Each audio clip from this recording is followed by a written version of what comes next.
How will AI and quantum computing change the way nations trade, businesses grow, and policies are written? Welcome to XTraw AI, your podcast on extracting the raw conversations shaping the future of artificial intelligence. I'm your host, Raghu Banda. In today's episode, we're exploring the powerful intersection of AI, quantum computing, and global trade, a frontier where technology is rewriting the rules of efficiency, competition, and ethics. Joining me is Bruce Randall, an AI strategist who has partnered with Fortune 500 companies like Oracle Cloud and AT&T. Bruce brings not only deep expertise in enterprise AI transformations, but also a thoughtful perspective on the ethical challenges and policy shifts that these technologies demand.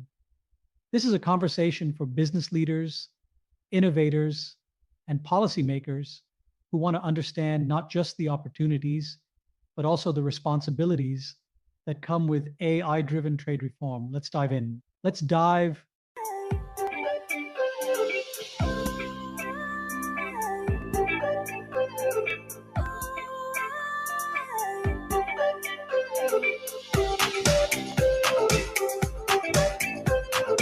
All right, welcome back to our podcast, XTraw AI, on talking about stuff around AI. So today I have an interesting topic, and I have Mr. Bruce Randall.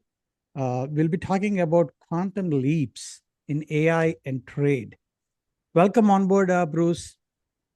Well, thank you, Raghu. I'm very pleased to be here.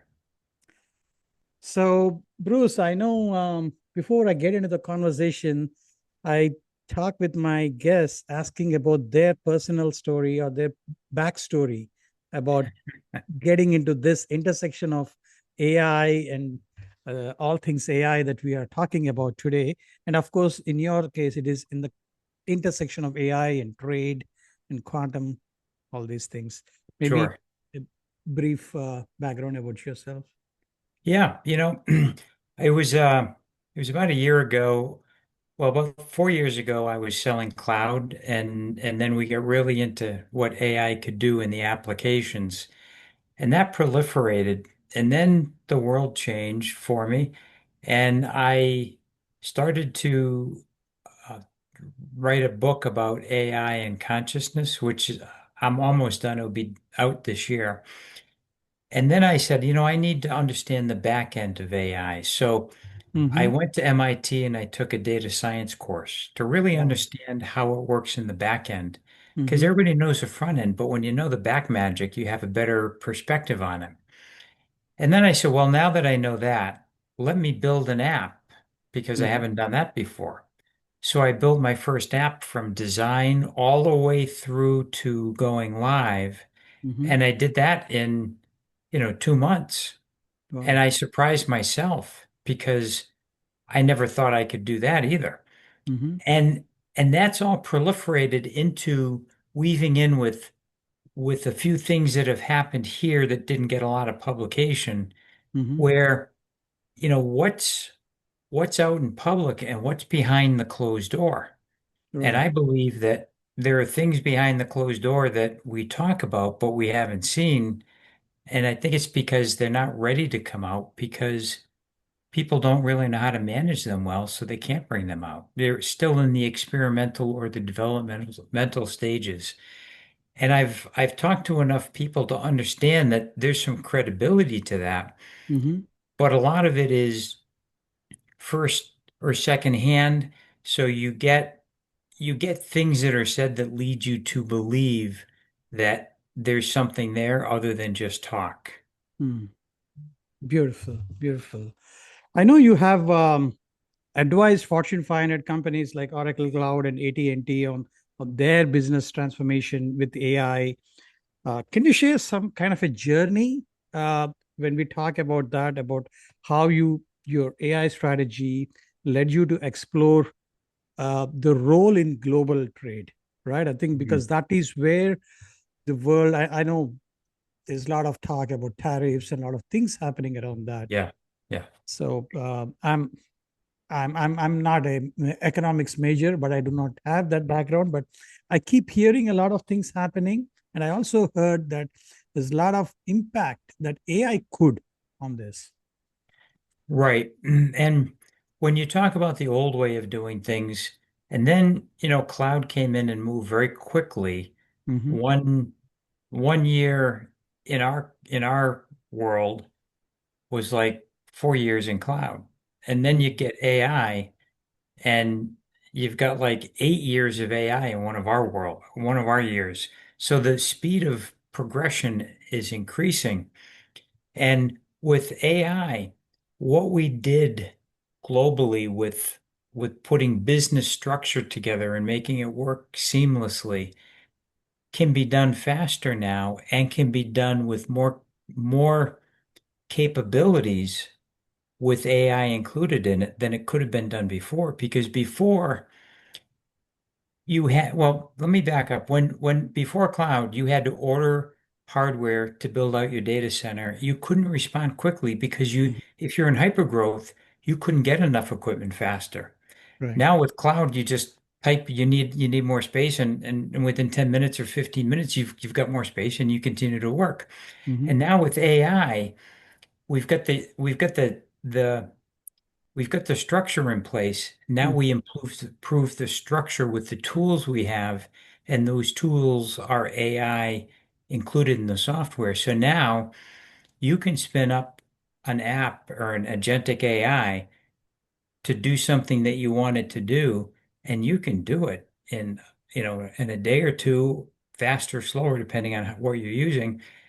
And that changes the whole dynamic of business Hmm. because now thought to action can be very soon to even test the market before you spend the money on it. So there's a lot of additional capabilities in the Hmm. global market that weren't there, 12 months ago. And Hmm. then you start going into other areas that they're working now, and you start including those in those areas. And we've never been there before, so we Hmm. can only think about what the potential is for the future because we just don't know. Hmm. Great, great. I think I know you've like you said, you've also done some kind of a data science course in Massachusetts, and then of course you got this background in economics, and then I think of course tying this all together, um, and of course I was going through some recent survey, uh, a study which shows that about 65% of businesses plan to integrate AI in trade or trade reform by 2025 or pretty soon. I think it's happening, right? Mhm. In your view, what's that thing which is accelerating this at a faster pace? Because uh, I know now the businesses that we do, I think most of the firms doing are global, across the globe, and they trade across the globe. I know that is one of the reasons, but how is AI impacting that, and why do you think? Uh, so this study says that almost 65% businesses are getting there or doing something. Any thoughts or your perspective that you would like to put in? Yeah, I think a lot of the larger companies they have the budget and the people to do things faster than the non-global companies for the most part.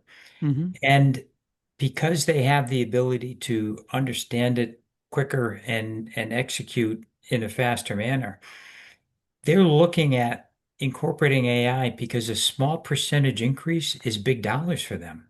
Mm-hmm. Where in other companies, a small percentage increase is small dollars, but the global companies, if they can get a 0.5% more in profits by doing something, that pays for the cost. And then they build on that. What else can they do?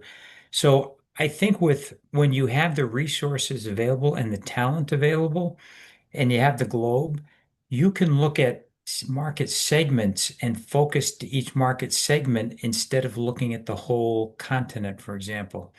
So now you can hyperfocus, and when you can hyperfocus, you can generally do better that way by serving individual markets instead of a larger market by itself. And that's not always the rule, but that capability is built in right now so they can do that if it makes sense for them. Mm. Mm. So, so this is where I think um, all these new innovations, with whether it is AI or quantum, are kind of going to disrupt this normal trade or normal supply chains that we see how in reality were happening yesterday or today. Any thoughts, I think, about what can you share one such, or what are your thoughts about some high impact innovation in AI or quantum that could significantly disrupt these supply chains or cross border trade? What I mean to say, cross Mhm. border trade in the near future. I know things are piling up or things are being planned by Right. major businesses and corporates based on the policies that are coming out. But what Right. do you foresee with your thinking hat and your experience? Well, quantum is on the edges here. It's not really in the main flow. So what quantum does, instead of looking at a flat plane, it looks at a 360 plane and it looks at possibilities that we didn't think of or that we didn't know were possible, but are possible. Mm, So right now, in the short term, with the dynamic global trade the way it is, I think everybody's looking for different ways to cost effectively and effectively get to their markets. And with all the changes that are happening, that's a very dynamic process. And AI helps them navigate through that very quickly because it can assimilate all that information quick and give it to you in a dash if you need real time or close to real time. So you can make decisions at that day that make sense, where in a week it may change again and you have different parameters and get different recommendations the next week. And I think that's the value because we could never gather that much information in time to make an accurate decision, where nowadays it can come to us very quickly and we can make those quick decisions based on the current facts. mhm. So, when we talk about now these topics like AI and quantum, and of course, when we bring quantum computing in the equation, Yeah. there will be some new ethical dilemmas that might emerge in AI, emerge for AI in this global trade, right? What do Right. you think? What kind of these things are we envisioning here, or what kind of things are we thinking about here? Well, I think some of the things we're thinking about is for example, you've got you've got chips in brains right now, Mm, and your people can do things that they were prevented from doing for one reason or another. mm, You've got eyesight that is very thought of as coming through to restore eyesight and maybe give infrared, maybe give X-ray, and maybe give other skills to those eyes that couldn't see before. And then you've got, the quantum groundwork that's coming up, which is it's a paradigm and a game changer because once that hits, none of the rules that we know are going to be applicable right now when it comes to this space because it multiplies the opportunities that are available by quite a few. And now we look at different ways of doing things that we never thought of before. So I think when that happens, then everybody is going to be learning at the same time. right. And we're going to have breakthroughs in things that we never thought were possible. And I'll give you a quick example. Mm, And this isn't based on AI or quantum. This is old, brain ingenuity. right. There's a new cybersecurity company coming up Hmm. that is pre-launch right now. It's been showed to some veterans in the industry, both in government and in the private sector. Hmm. And these people are totally blown away by this and say, you have no idea what you have. Because when you can secure zero trust across an entire platform instead of segmenting it, and you can do it anywhere, that is a game changer. And you take that the human mind created, and now you look at what's possible with AI and with quantum. This pales in comparison, and this is a breakthrough right now that is probably going to turn the cybersecurity industry on its ear because Yeah, it's never been done before. that is both very interesting, exciting, and also scary too. A scary thought, right? I Right. think the implications of that um, can be very can be wide varying. It can be varying across the globe, and of course, then it will depend on uh, the policymakers should act in such a way that they could handle this better. And of course, at the same time, you should be able to balance this AI enabled uh, trade efficiency, right? I think now that you have this cybersecurity related aspects, or then data sovereignty, fairness, equitable access. So, taking all these into considerations, the policymakers need to act in such a way that you can handle or balance it out. I don't care. I shouldn't say I don't care. Each country or each geography has their own way of dealing with it, right? Right. I think. What are your thoughts about how this should be handled? I know again it's a very broad question, and you're Yes. not, yeah, but But it's a very good question yeah. because that's something that a lot of people need to know. And my opinion with AI right now is Mhm. that you still have to have a human involved in it Right, to right. look at the decisions and to evaluate whether it's right or not. I mean, I see ourselves in 3 to 5 years, we're going to have a wrist computer or in our glasses or something, and we're going to wake up in the morning and it's going to scour our business overnight and say, I recommend you do this and this today. And Hmm. you take, hopefully, you built in pause to your decisions because the information comes so fast that if we don't have pause, sometimes if we react that quickly, it's going to be the wrong decision. And with the different countries that you're talking about, I think that even though the information is coming better and more thorough and with more depth than it has in the Hmm. past, Hmm. still take that pause to think, what's the pros and cons of this beyond what the computer says? Because AI is a flat decision. We Right. have a multidimensional mind. You need time for those two to marry together to make a more complete decision than just relying on AI or quantum for that matter. So I think at this point, looking forward, that that pause to look at the whole situation and make a decision on all the information you have, I think is very important to make a better decision. Does that make sense? Yeah, yeah. I think I agree. I think so. Like you said, in the next 3 to 5 years, a lot of things will change, but I believe we will still have the human in the loop for many of these conversations or decision making, at least in the near term. And obviously, the policies and the policymakers have to put that in fact, embed these Right. things into their policy making.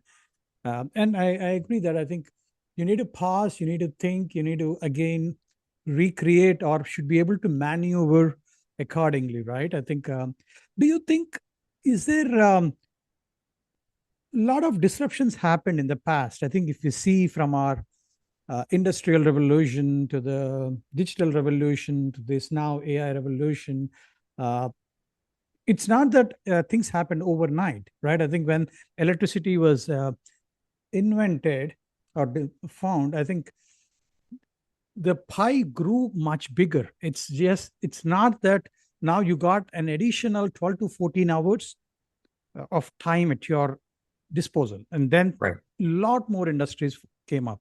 In the same way, when these manufacturing kind of took over, right? I think we are still producing a lot of agriculture or a lot of things, but we are producing, I would say, much more, 10 times more, 100 times more, but Mhm. only 4% of the people are involved, not the 70 to That's right. 80%.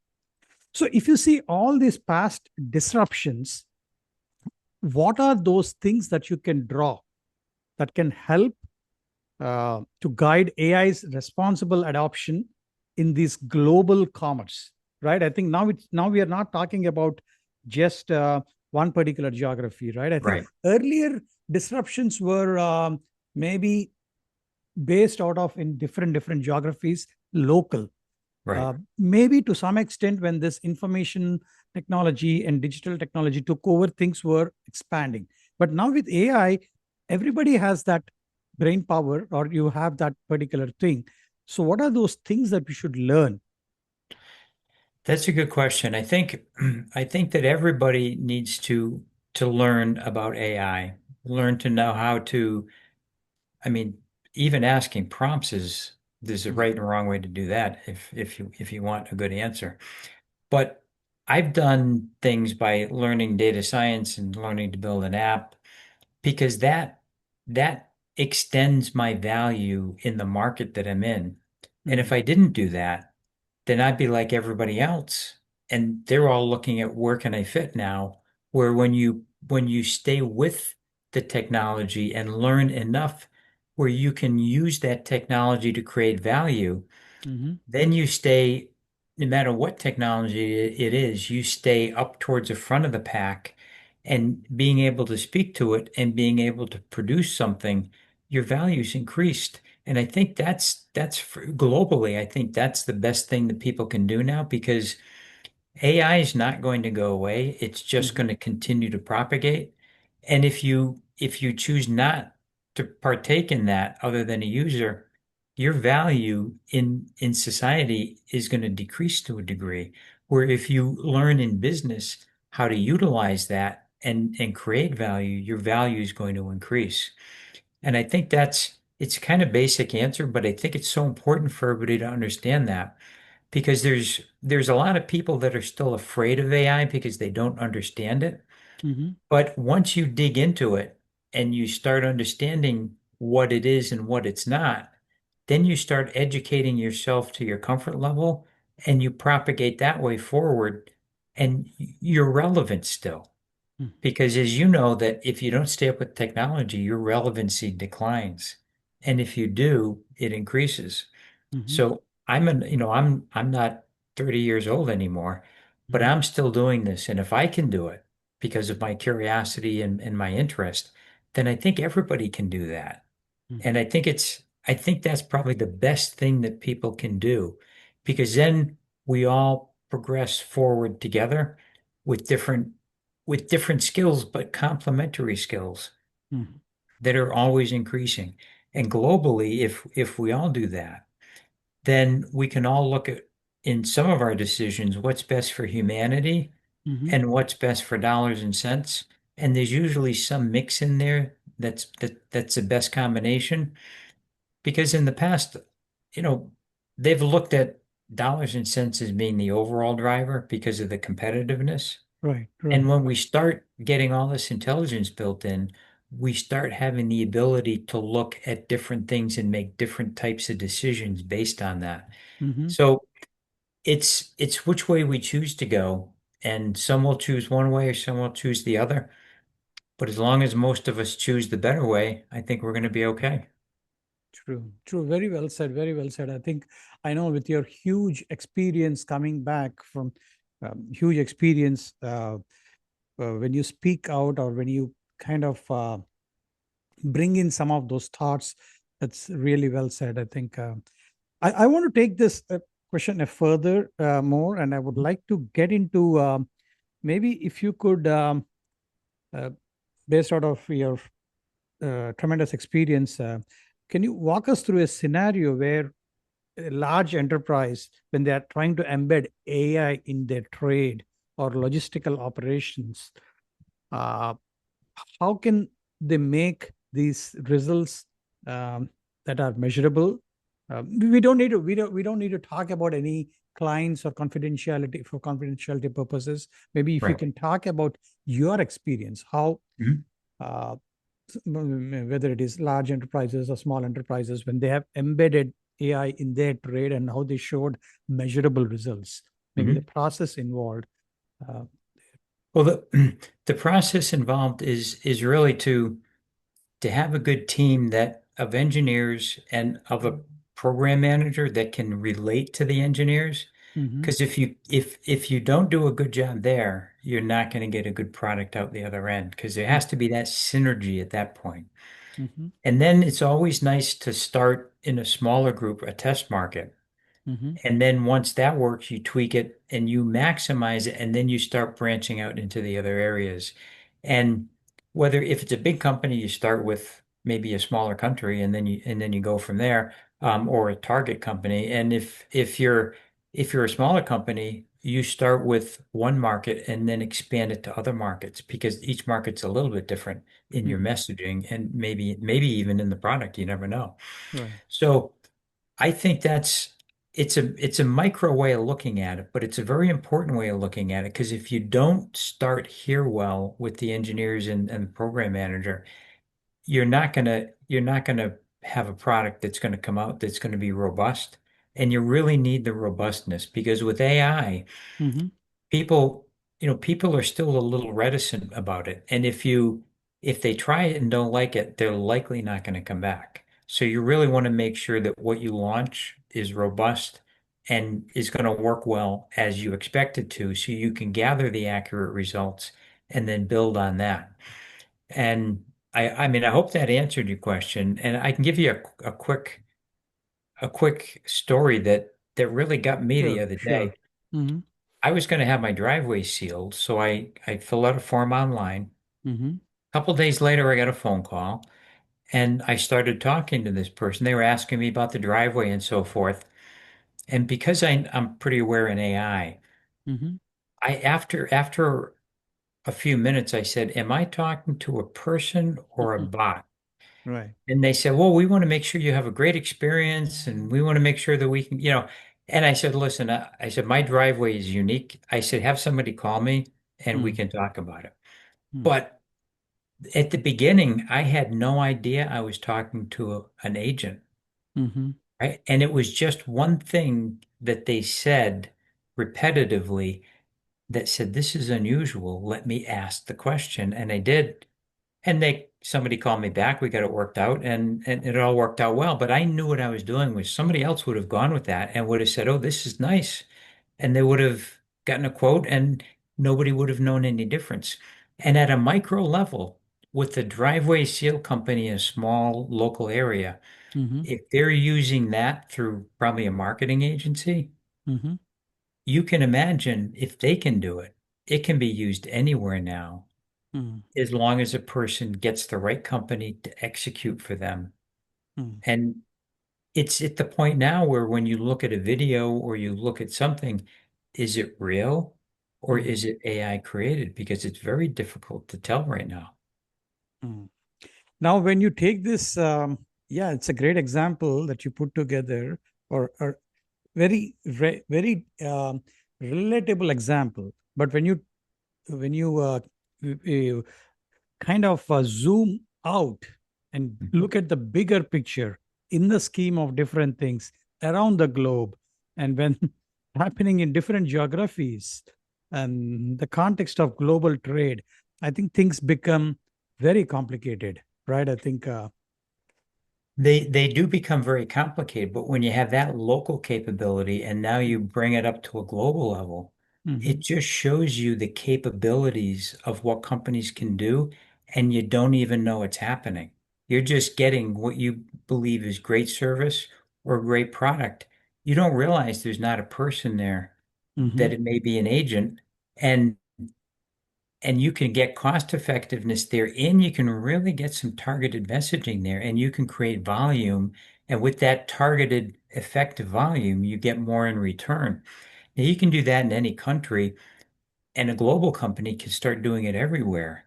And we talked about earlier that you make a small change, and if you get a 0.5% increase in revenue, that's significant. And this technology or similar technologies is something that can really increase the volume out to get a small percentage in sales. And now it's a matter of scale instead of what do I do, right?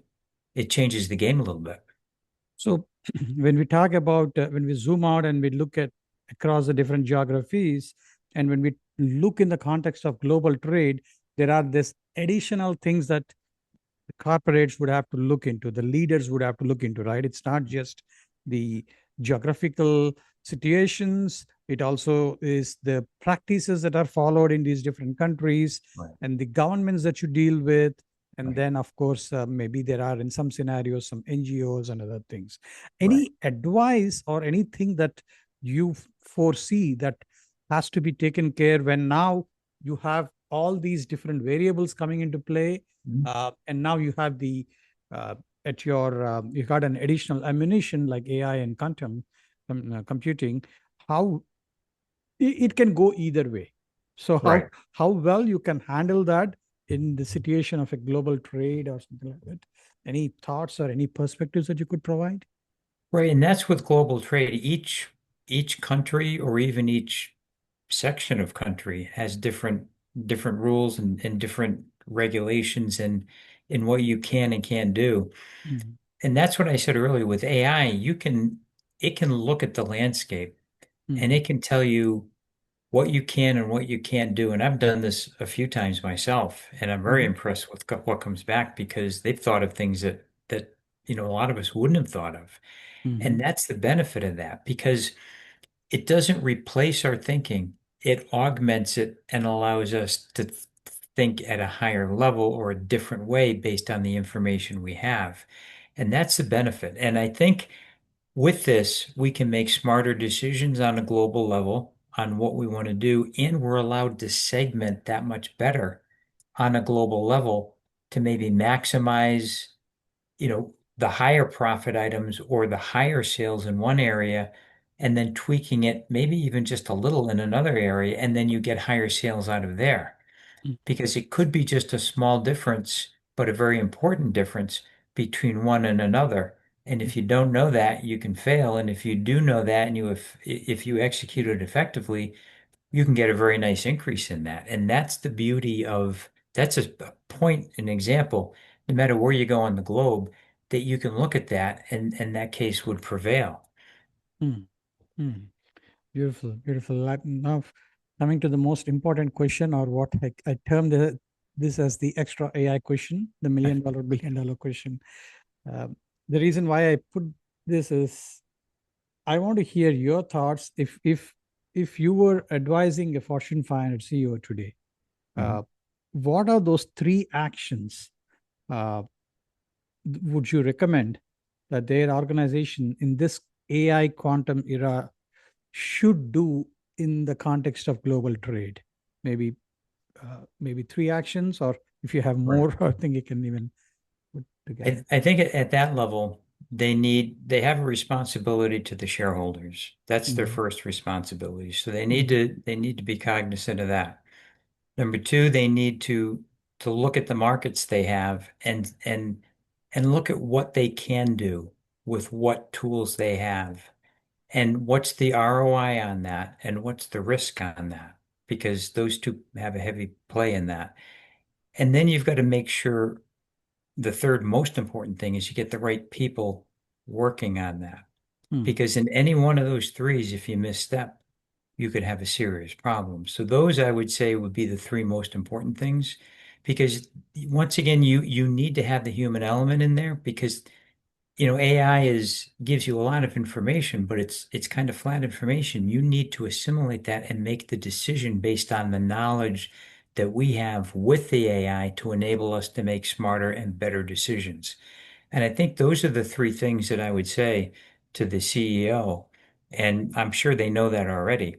Mhm. But it's very important that they look at the shareholders, they look at the technology they have and how to use it, and they look at the people to make sure it can be executed properly. And, of course, in the market, they all have different markets, so that can apply to any market that they have. Mhm.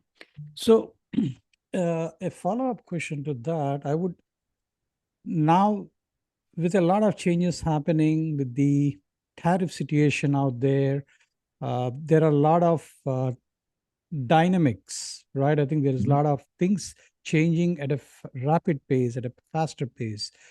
What are those things that you need to keep in mind, whether it is a, a business leader or a uh, maybe a Fortune 500 CEO? Because the thing is, it can greatly impact your firm's market valuation or the results Right. that you provide or produce.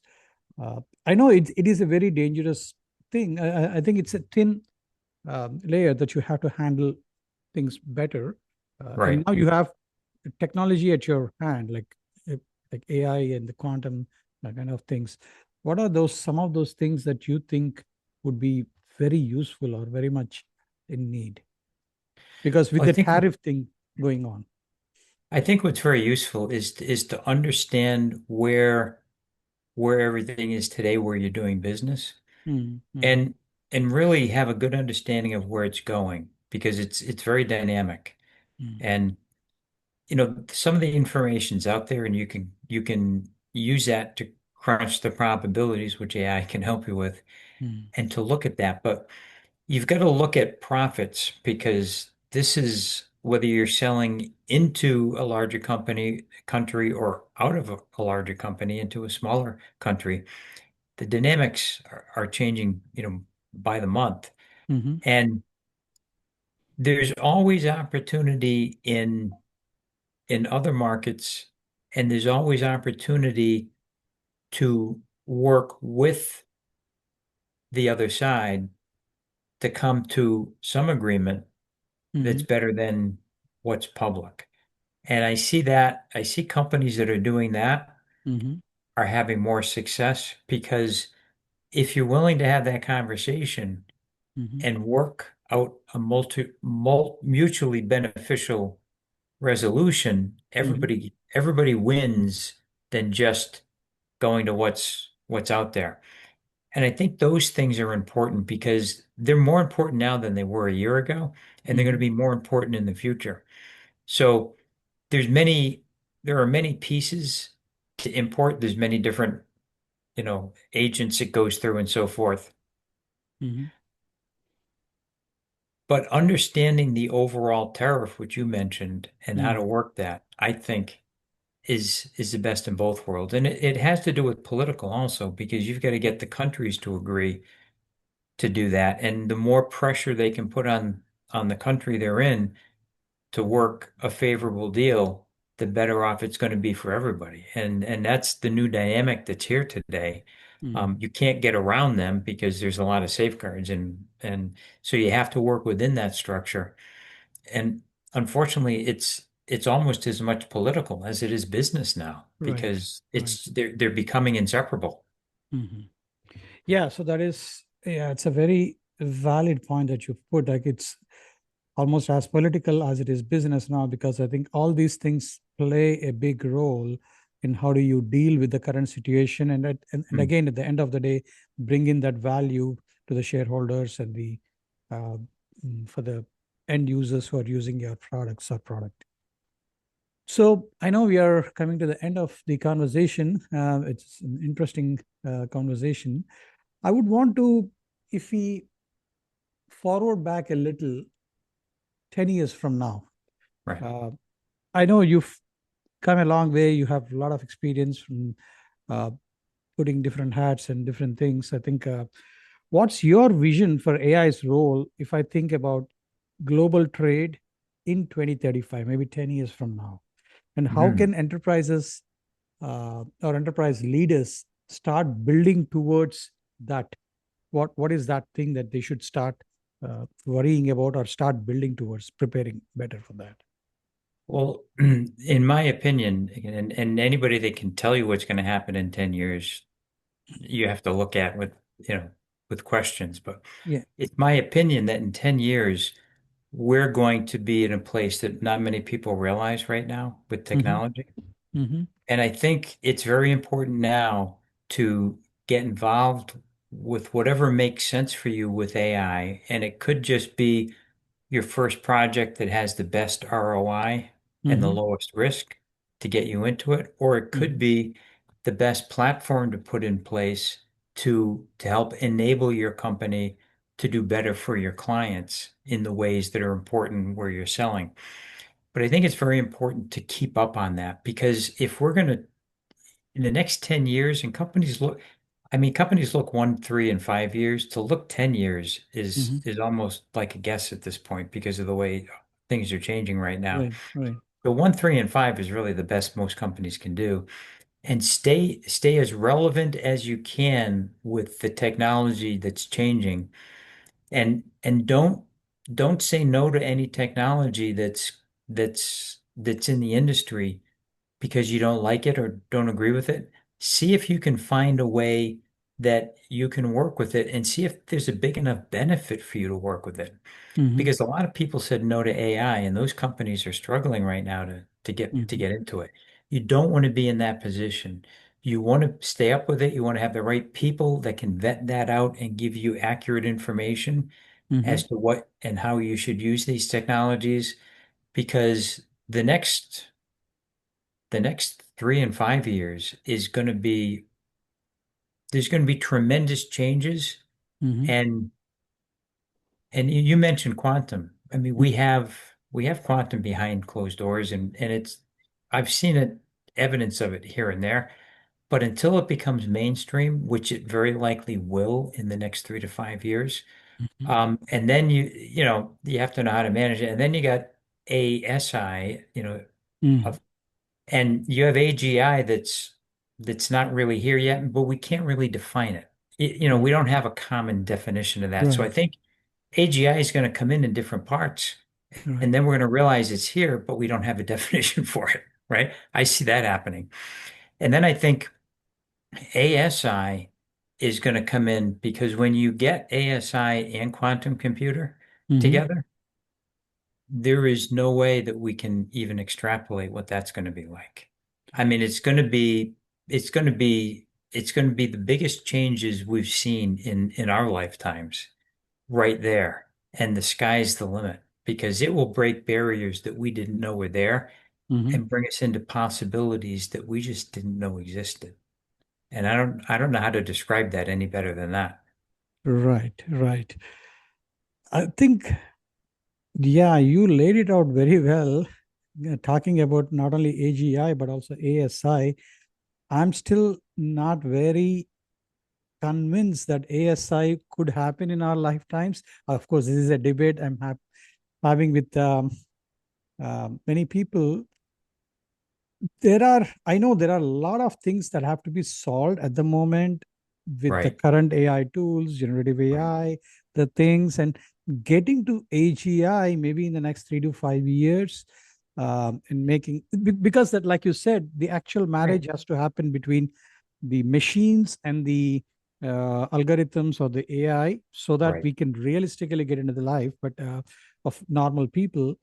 Um, but yeah, I think once we get to the stage of ASI, maybe I think we humans, because the human in the loop element will be gone, right? I think when we get to ASI, We think it will be, but I hope it's not.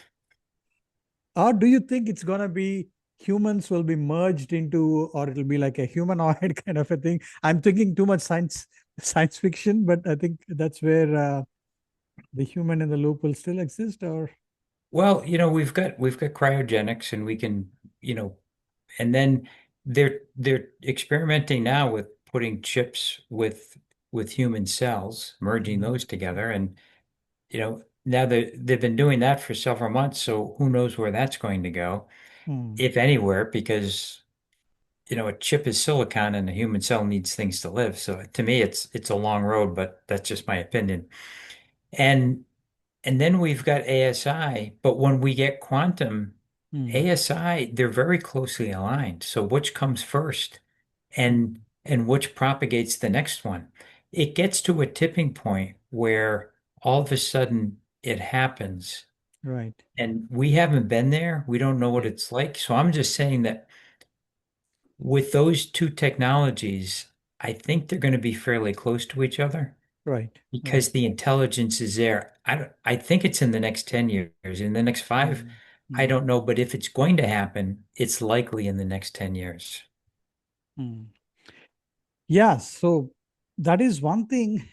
Yeah, I think this is a very fascinating topic when I get into this conversation, because the world is so uh, diverse, and we Yes. have the geographies are completely diverse. Uh, Here, while we talk about this kind of technologies in very well developed countries like US and maybe Silicon Valley and Boston and other places, and of course in Western Europe and some countries, Mhm. and China is, of course, now we cannot discount. I think they have Right. much, they have leapfrogged the race. But then we have the other half of the world. I, for lack of better word, I'm saying that there are countries where still, uh, maybe in countries like South Asia, like India is very well developed in some technologies, but still there are regions where Right. the normal growth itself is not there. And now you take Africa, South Africa, Africa or South America. When I interact on a daily basis on different things, I still see, while on one side of the world we are very ahead. So Mhm. I'm just thinking about how this will affect, how the trade will affect, overall the global trade will affect when all these things happen. There will be so much of imbalance, right? Well, keep in mind you have to have infrastructure before you have trade. Mm, mm. So we've got to get the infrastructure in place so we can trade. Okay. And I think that is easier to do now with Mm, the tools that we have. And that's why I'm saying in different parts of the country of the world, you've got very differing capabilities. yeah. But I know there's things happening in Africa, Mm, particularly in the Congo and so forth. And I know there's other areas in the world where there's a lot going on. mm, I think they're going to come up at what rate, I don't know, or how, mm, or even how long it's going to take because they're coming up from a place that's well below where we are. But that's coming up, and I think you're seeing countries creating their own revenue centers more than they ever have. mm, And when companies are creating their own revenue centers and being more self-sufficient, the businesses in each company, in each country, are going to need to grow, and they're going to need to grow quickly with trade and with technology. And technology can help them get to where they want to go quicker than without that technology. And that's why I'm saying globally, it's very different, but this is scalable. mm, So we can put these technologies in different places and help different countries come up so that everybody's trading and everybody's making money and everybody can survive instead of relying on everybody else. And I see the effort to get there. I don't know the result if they will or how long it's going to take. But because that effort's here, I think each country needs to look at developing their business quickly to try and achieve that goal. mhm. Yeah, I think you raised an important point, right? I think we are making that infrastructure available. And then when you talk about infrastructure, it is like mostly the technology.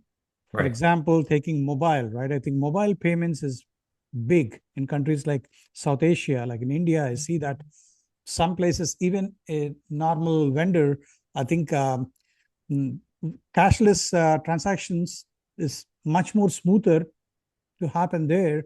And I believe when you mentioned about technology, while the development on a normal front is different, the business transactions, the technology and the infrastructure needed for the business transactions Right. and trading, what you meant to say is that that can leapfrog, You can. irrespective of uh, the normal growth.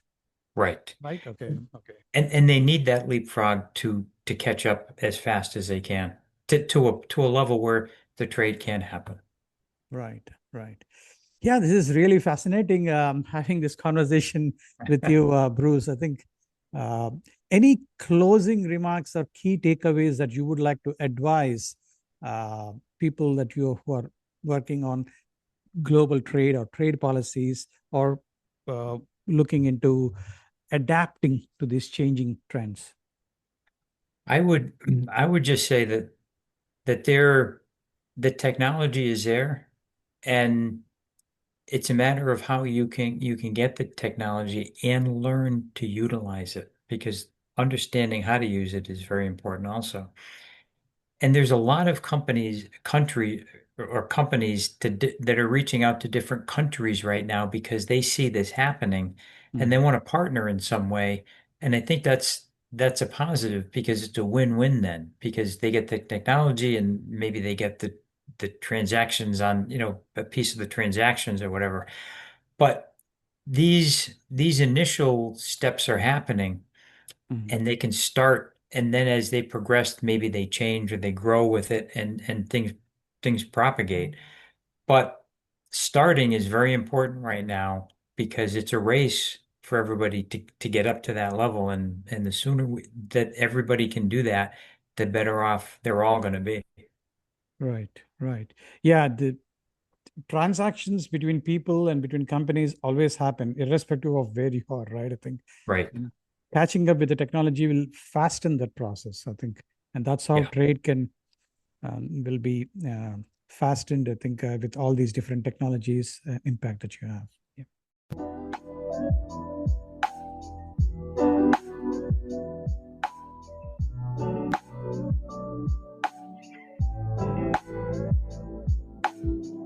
Uh, Bruce, one more question, I think, before we log off this conversation. I know you have a podcast as well. I think you have these conversations.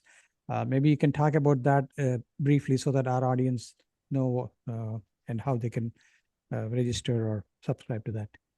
Sure. Well, right now I'm writing a book, The AI Human Paradox, and it has to do with AI and humans.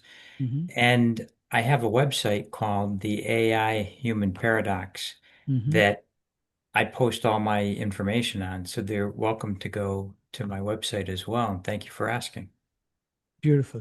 Oh, so it's not the podcast. So, sorry, I got the Yeah. wrong. Yeah, yeah. So it's the book that you're writing and the website. Okay, great, great. I think my audience would love it. I myself love knowing new AI books or new books when we Sure. talk about human mind and AI. I myself have authored a couple of books, so I really I'll be interested to take a peek once it is out. Well, thank you. I appreciate that. Thank you, Bruce. Thank you.